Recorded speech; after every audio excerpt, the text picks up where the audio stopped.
Politicians are corrupt in the Philippines. Oh, yan po ang sinabi nitong si Dr. Willie Ong, mga kababayan, nung maglabas siya ng kanyang hinanakit dito sa ating mga politiko dito sa Pilipinas na mga kurakot.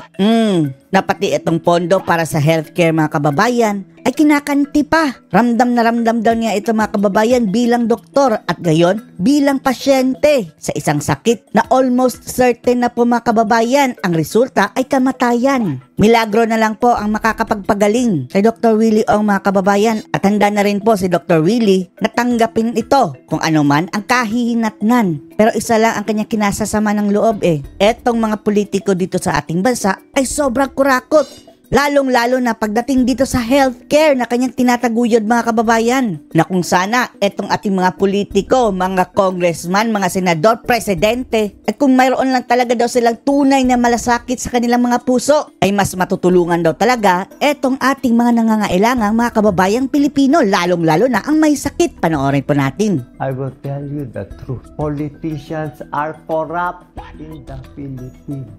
Corrupt in the Philippines. Ashamed. You know why? Because I'm lucky to have some money and people supporting me. Hindi na po pwedeng operahan yung sarcoma niya, mga kababayan, isang uri ng cancer. Dahil dumikit na po doon sa mga major na mga ugat, mga kababayan Kung tatanggalin iyon, massive bleeding ang mangyayari. You know my medicines, how expensive? I'm taking meropenem, carbapenem, one of the highest antibiotics. But our countrymen are very poor. Paano na lang sa mga mahihirap, They diba? do not have health care. They are just dying there from the corruption of politicians. I'm so... Kinukurap. Mamamatay na lang sa sakit, mga kababayan, na hindi natutulungan dahil kinukurakot ng mga politiko. Politicians. I'm sorry. Nakita nyo, why is my voice like this? Why is my voice like this? Wala na ako, boss. Na-dry na ako. Paus na ako. The old Doc Willie is gone. The duwag Doc Willie is gone. This is the new Doc Willie. This is the matapang Doc Willie Ong. Kaya pag sabihin nyo, duwag at pagtok si Doc Willie, yun yung luma, ha? Iba na to. Pasensya na po, mga politiko.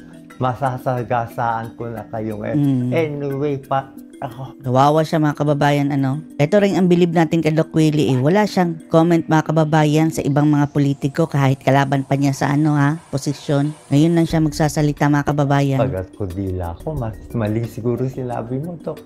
Nakagat ang dila. Anyway, I'm dying. I don't care anymore. Pati siya, mga kababayan, give up na. Milagro na lang po ang kailangan, mga kababayan. I don't care. I will tell you the truth. Politicians are corrupt in the Philippines. Agree. We need yung budget nga ng PhilHealth, diba? good people to run. Good people to run as senator, president, congressman, lahat. Sana ito, sana nanalo siya sa sa Senado, mga kababayan, Sayang. We should tax the correct people. Lalong-lalo na yung mga oligarko. Stop the corruption. Look, the Philippines is so rich. In natural resources. You politician, you bribe the people. Bigay ng ayuda. To vote for you. You keep them stupid. Correct. Gusto nila istupido lang ang mga tao, mga kababayan, para makontrol nila ang boto. Hawak nila sa liig. You want them stupid. Ayoko, ako lang gagaling.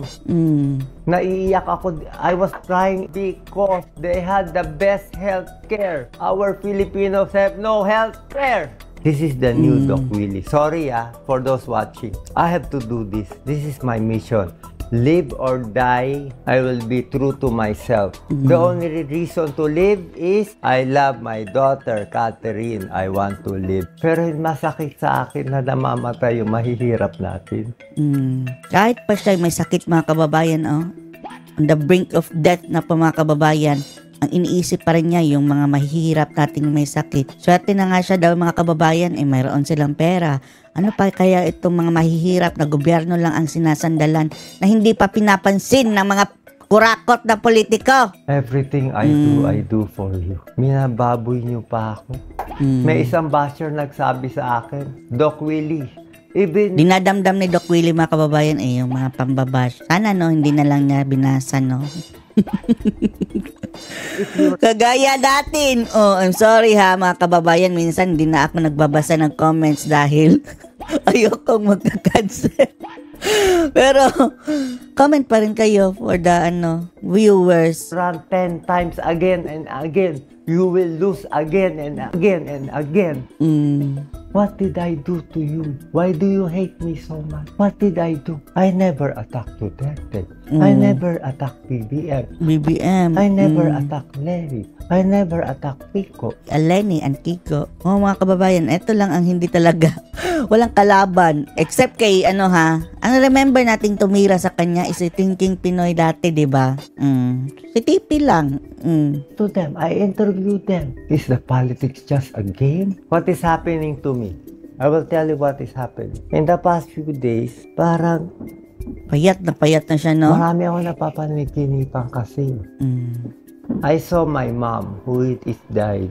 Pasensya na po kayo mga kababayan dahil kapag talaga mayroong sakit, medyo grumpy na talaga mga kababayan yung masungit dahil naiintindihan natin yan Darating din tayo dyan mga kababayan. May nararamdaman ka ganyan tapos punong-puno ng emosyon ang iyong dibdib. Pero gayon pa man mga kababayan, at least itong si Doc Willie, pinalabas niya ang kanyang damdamin. Lalong-lalo na ang kanyang pinaglalaban dito mga kababayan. Eto mga mahihirap nating mga kababayan na dapat sana ay matulungan ng ating gobyerno, lalong-lalo na sa sakit nila.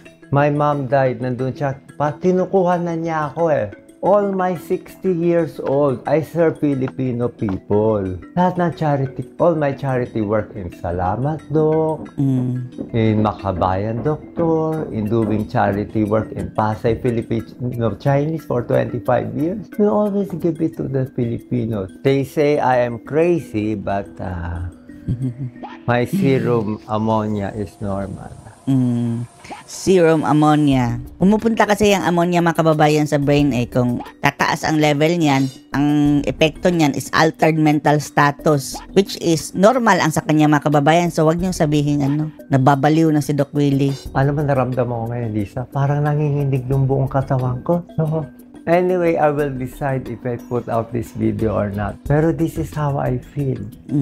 At least na ipalabas niya. If I do not put out this video, I will just die. The news will be, Doc Willie died one day. He did not tell his followers. He lied to his followers. These are my medicines. I will take it in front of you. Pati pag inom mga kababayan, hirap siya. Dahil yung yung bukol mga kababayan, bumara na sa kanyang esophagus, tapos na-push ang kanyang heart. Kawawa si Doc Willie, Tapos, na-block pa ang yung flow sa daloy ng dugo mga kababayan sa ugat. Do not want me to make this video. But I said, I owe it to the Filipino people to be honest to them. I owe it. Mahal na mahal ko kayo po lahat. Hindi nyo naiintindihan kado ko kayo kamahal. Ang sakit po na nararamdaman ni Doc Willie Ong ngayon mga kababayan is 10 out of 10. The worst pain that you can ever experience. Daig pa po sa nanganak mga kababayan. Yung 10 out of 10 pain, di ka na makakagalaw. Hindi nyo naiintindihan kado ko kayo kamahal. Kawawa siya mga kababayan. Bawat takbo ko para po sa inyo. Hindi para sa akin. Tapos binabash pa rin mga kababayan. Wala akong gastos kahit paklawa, wala akong gastos. Wala akong niloko, wala akong inaway. Anong ginawa nyo? Binas nila ako ng binas. Isa ito sa pinaka-honest na mga kababayan, politiko na tumakbo. Hindi nga natin consider ito na politiko. Lingkod bayan pa mga kababayan. Binabash pa rin. Na-remember natin nung tumakbo itong Vice President mga kababayan. Ginagalang natin to Kahit si Sara ang ating binoto mga kababayan, ginagalang natin si Doc Willie Ong. Isa lang ating natatandaan na ng bash nito na personality. Si si Thinking Pinoy, 'di ba, si RJ Nieto. Binash niya si Doc Willie Ong na parang parang basta sabing ambisyoso o something ganyan na dapat mali daw ang tinakbuhan, ganyan, dapat lower, hindi daw masyadong mataas daw sana. Basta si Thinking Pinoy ay natatandaan natin mga kababayan na mayroong bashing dito kay Doc Willie Ong. Sumaba sa sobrang loob ko.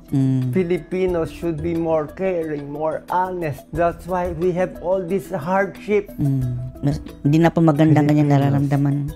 Love and cherish each other.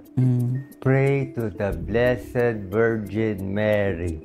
Pray. Pray to Padre Pio. Pray. Pray to the Lord Jesus Christ. Pray. My whole body is tingling right now, Doc Lisa. Ito, ang kapal-kapal. It's like a spirit came here, all over here. Para yan torture, mga kababayan. I had high blood pressure. Natatakot ako.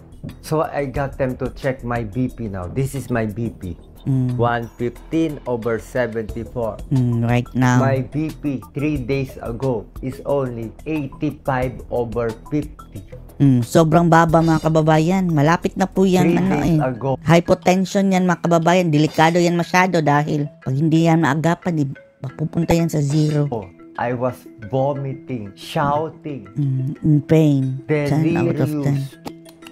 delirious. Sana nga po, mga kababayan, na mayroon pang milagro. Dahil pati si Doc Willie, mga kababayan, parang nag-give up na po siya, mga kababayan, dahil in terms of medical aspects, mga kababayan, alam niya, doktor siya, mga kababayan, mukhang malabo po talaga. It is always 118, temperature 36.8. Hindi po ako nagloloko. Hindi to bola-bola. Life and death to. Dahil hanggang ngayon, mga kababayan, marami pa po kasing basher. Nasabi, baka drama lang daw. Grabe mga tao, makapambash, no? Baka bukas patay na ako. Ano masasabi nyo dito, mga kababayan, na hanggang sa huli, on the brink of death, mga kababayan, ang iniisip pa rin ni Dr. Willie Ong ay etong ating mga kababayan na nangangailangan, lalong-lalo na itong ating mga kababayang may sakit. Ano masasabi nyo dito? Post your comments below.